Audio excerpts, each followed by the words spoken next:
رہنا چاہتے ہیں تو اس کے لیے آپ کے لیے سب سے بڑا مددگار کون سی چیز ہے؟ القول الثابت۔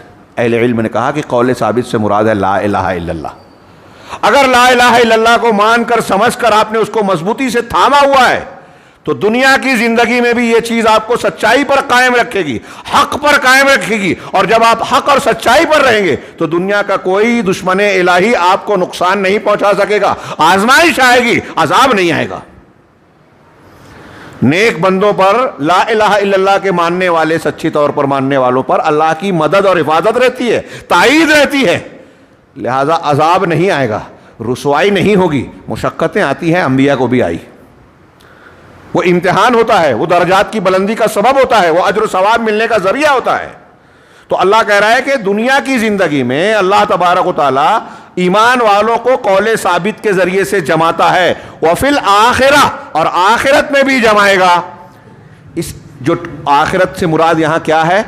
ہاں، اگر آخرت کی زندگی کو لیے تو لیے، یہاں ایک معنی یہ ہوا کہ آپ اور ہم یا انسان جب مرنے کے بعد قبر میں دفن کیا جاتا ہے، قبر میں دفن کیا جاتا ہے تو اس وقت فرشتے منکر نکیر آگے 3 سوال کرتے ہیں، ابھی اس کا ذکر ہوا، من ربک، ما دینک، ما تقول فی ھذا الرجل محمد صلی اللہ علیہ وسلم۔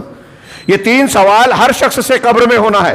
یہ آخرت کا آغاز ہو چکا، ایک آدمی مر گیا، اس کی آخرت کی زندگی شروع ہو گئی۔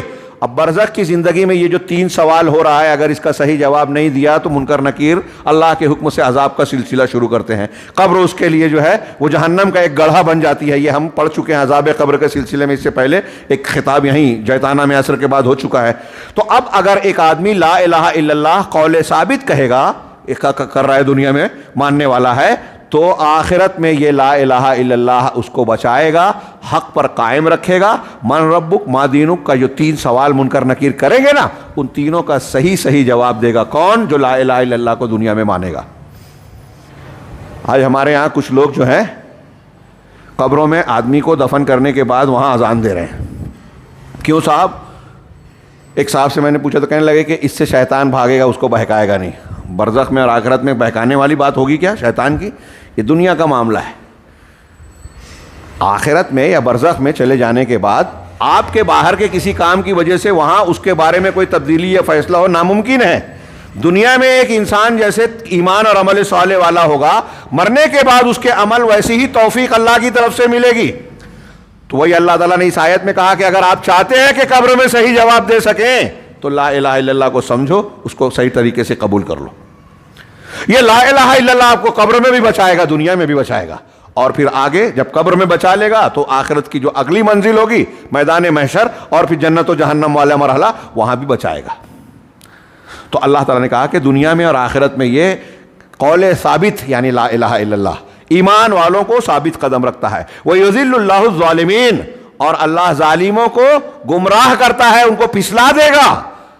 یعنی ظالمین جو لا الہ الا اللہ نہیں مان رہے ہیں، دنیا میں بھی وہ کبھی ادھر کبھی ادھر بن پیندے کے لوٹے، ہاں، لا الہ الا اللہ یا عقیدے اور ایمان میں جو صحیح نہیں ہوتا وہ الجھنوں کا شکار ہوتا ہے، وہ بے چین ہوتا ہے، دولت شہرت سب کچھ مل جاتا ہے پھر بھی نیند نہیں آ رہی ہے، پریشان ہے، بے چینی کا شکار ہے، اضطراب ہے۔